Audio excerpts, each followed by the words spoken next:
Olá, queridos, boa tarde. São 16 horas e 5 minutos do dia 10 de fevereiro de 2021. Hoje eu quero compartilhar com vocês a respeito da história de um fazendeiro feliz.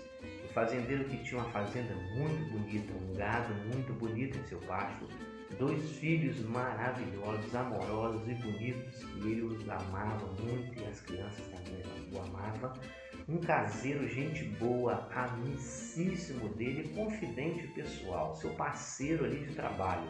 Uma casa muito bonita na fazenda, na sede da sua fazenda, uma plantação maravilhosa também em todo aquele terreno e água potável à vontade, muitas frutas, um pomar lindo. Era uma pessoa muito bem sucedida e ele era um homem de bom coração. Porém, esse fazendeiro, ele foi alvo de uma janela, uma janela em que um outro fazendeiro passou a cobiçar o que esse fazendeiro tinha. Na realidade, o que incomodava o outro fazendeiro não era o que ele tinha, mas era a alegria, a realização pessoal desse bom fazendeiro. Mas a falta de temor a Deus, de comunhão com Deus, faz com que os homens não compreendam o real motivo, que traz alegria àqueles que temem ao Senhor. E esse fazendeiro que o observava da janela e via sua alegria, sua satisfação, seu prazer, seu amor, carinho e cuidado com a sua família e também com a sua fazenda, esse fazendeiro que o observava planejou algo para poder se aproximar daquele homem e, através de uma aproximação, tentar tirar algum proveito da situação. E o primeiro objetivo daquele homem para se aproximar foi dar a ele um presente. E aquele fazendeiro que o observava da janela deu a ele uma cabrita. E o bom fazendeiro, de bom grado, um bom coração, recebeu aquela cabrita, agradeceu, falou: não, eu vou cuidar da cabritinha e tal, e levou lá para a sua fazenda. Com o passar dos anos, aquele fazendeiro bom começou a observar que aquela cabrita, ela não parava em seu pasto, ela não parava em seu território, ela vazava a cerca e só voltava à noite para a fazenda. E ele começou a observar que ela estava realmente saindo do pasto dele ali. E começou a ficar preocupado com aquilo. Certo dia, aquele fazendeiro, ao cuidar do seu gado, observa ao longe aquela cabrita voltando toda ferida, toda machucada e muito desfalecida após ser atacada pelos cachorros lá do outro território, do outro terreno, do outro fazendeiro. Ele ficou muito triste com aquilo, pegou a cabritinha, levou para casa, sarou as feridas dela, deixou ela perfeita, curada, e depois soltou ela de novo e pensou: agora ela não vai mais atravessar o limite do nosso território. Mas, para sua tristeza, a cabritinha voltou a ter o mesmo procedimento e invadiu outros territórios e só voltava à noite. Invadiram e voltava à noite. Aí, de outra vez, aquele fazendeiro que se dedicava tanto no cuidado daquele gado, por conta da segurança de toda a provisão para sua família, observa aquela cabritinha voltando toda machucada novamente. O fazendeiro pega aquela cabrita, trata de novo, passa remédio, cura suas feridas. E quando ela está boa, ele diz: agora ela não volta mais a fazer isso. Por quê? Porque agora ela foi muito mais ferida ainda. Mas foi ele soltar o instinto da bichinha, leva ela novamente a praticar as suas peripécias, invadindo o território de outro proprietário.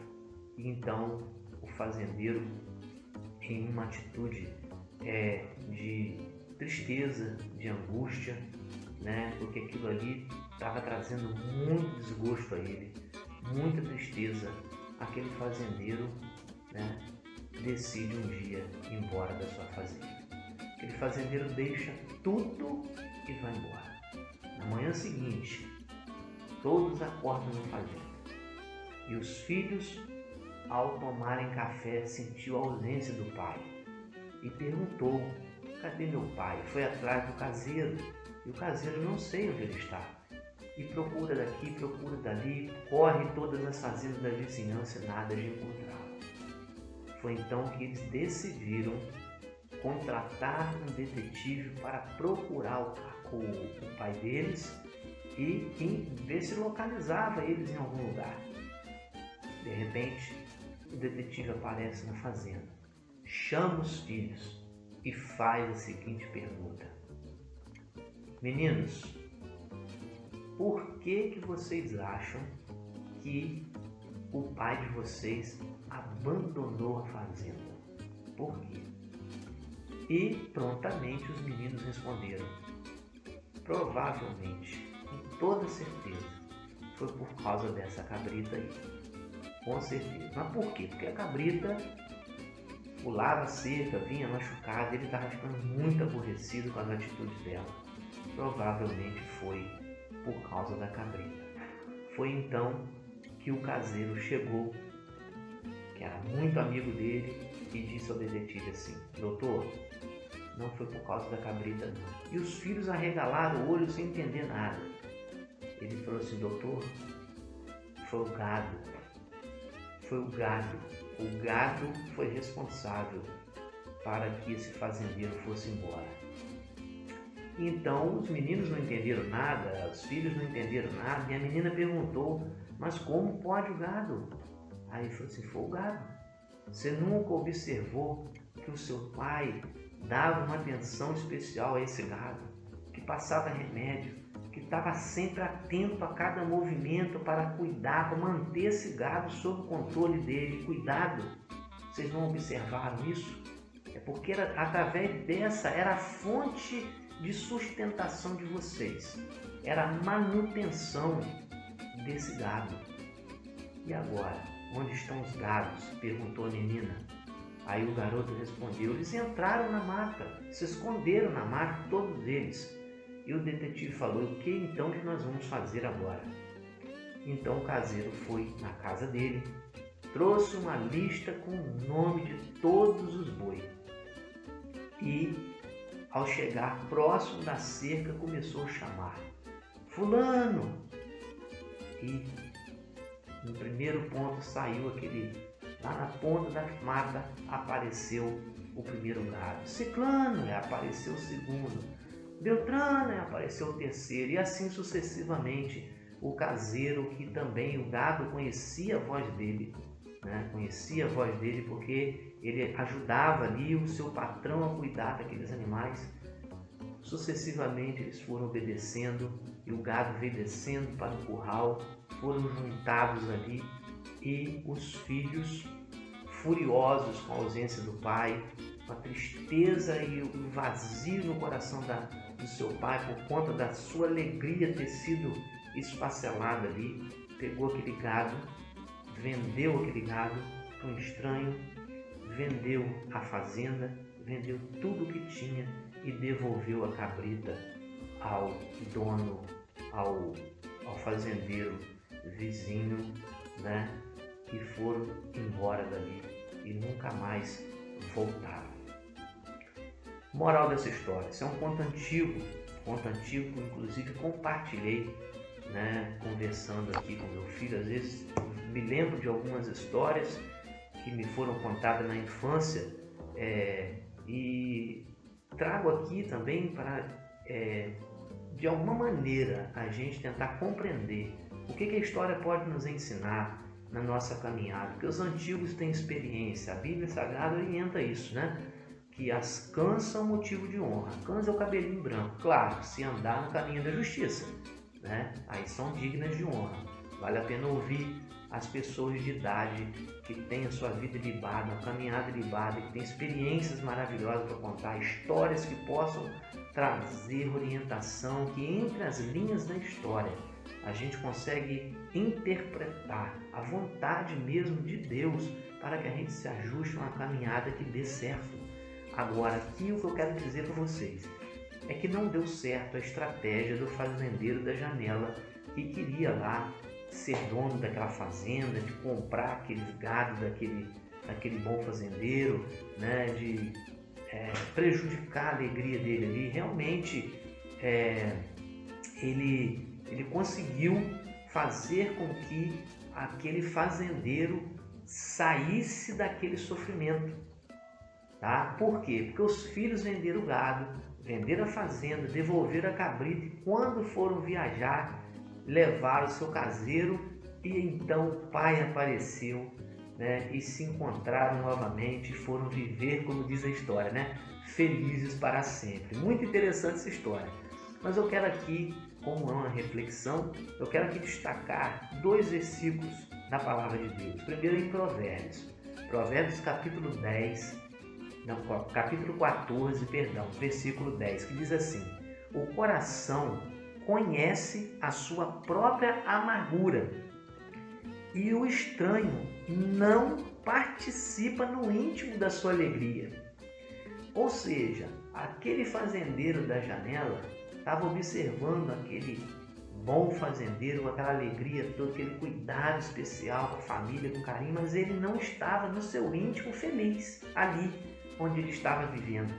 Olha que interessante.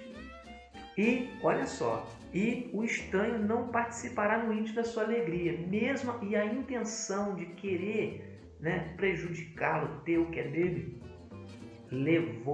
fez com que ajudasse a ele sair daquela condição, e eles foram morar em outro lugar para viver uma outra realidade. Então Deus usa as pessoas, né, sejam elas quem forem, para abençoar seus servos de alguma forma.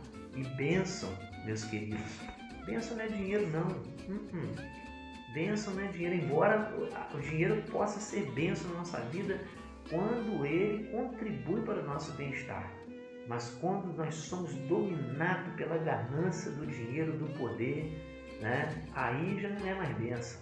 Aí passa a ser algo que vai deteriorando a nossa identidade como ser humano. Tá? A gente passa a brigar, a discutir, a tomar decisões, atitudes, né, em detrimento do nosso semelhante, por causa do domínio que o dinheiro exerce na nossa vida, que o poder exerce.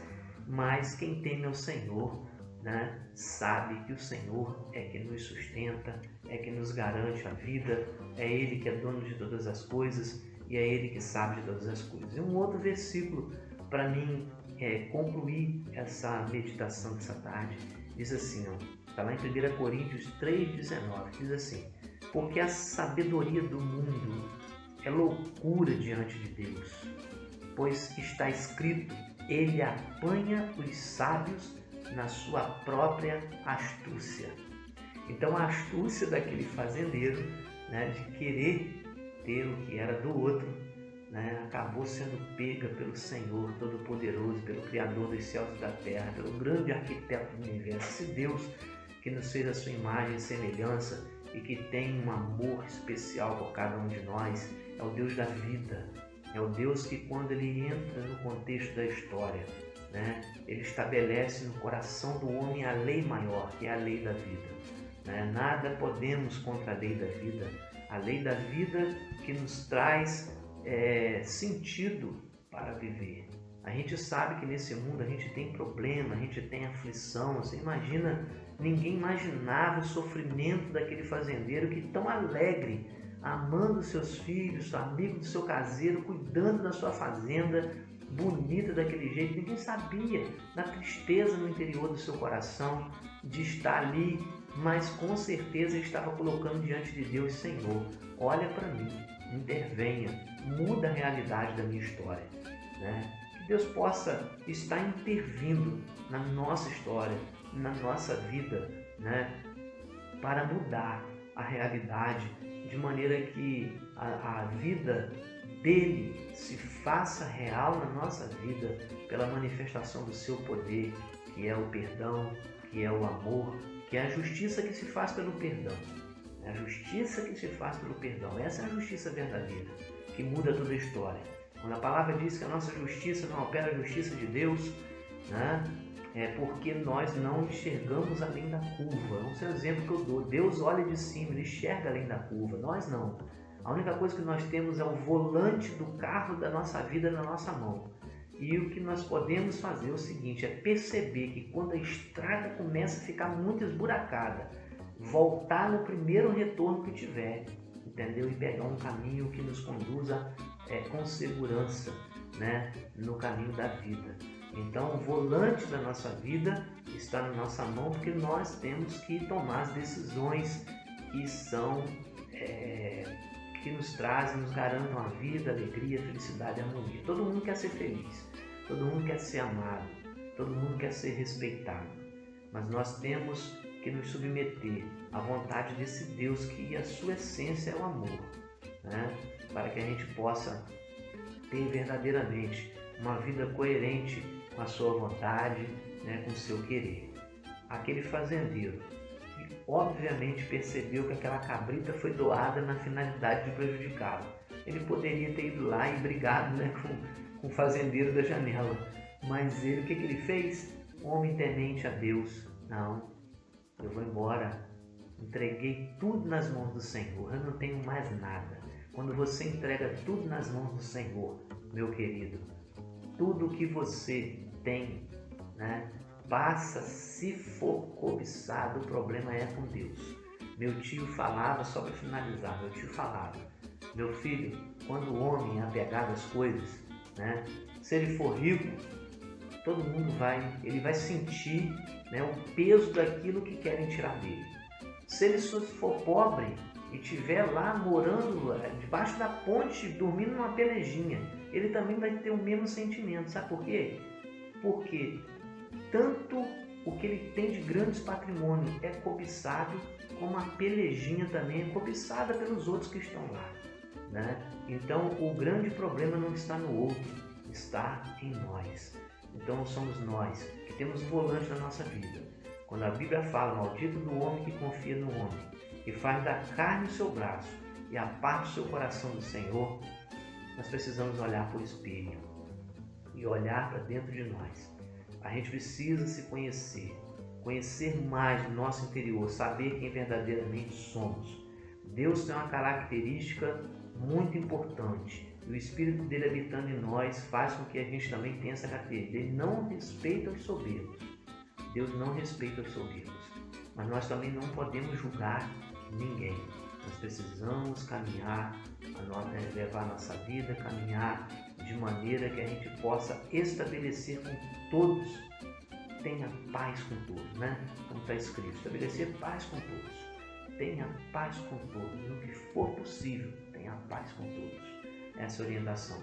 Que Deus esteja nos abençoando, que essa reflexão possa trazer, né, ao seu coração algum entendimento, algum aprendizado que possa te ajustar ao real contexto de vida, sentido, para que você seja próspero, para que você verdadeiramente seja feliz de maneira justa, correta, porque a bênção do Senhor é quem enriquece. Está escrito, tá? Assine o meu canal, curte aí, compartilhe o vídeo com outros. Vamos transformar essa rede de internet num lugar de comunicação. Se quiser comentar, criticar, fique à vontade. A gente precisa discutir realmente, não as pessoas, tá? Mas discutir os assuntos para que a gente possa se ajustar, né, a um contexto coerente, né? Todos nós precisamos uns dos outros, né? E o Covid está ensinando isso aí. Não é apenas quando nasce nem quando morre, é a vida toda. Eu preciso de você, você precisa de mim, para que assim a vida possa fluir com mais essência, né? Com mais realidade, com mais sentido. Deus abençoe você e até o próximo vídeo.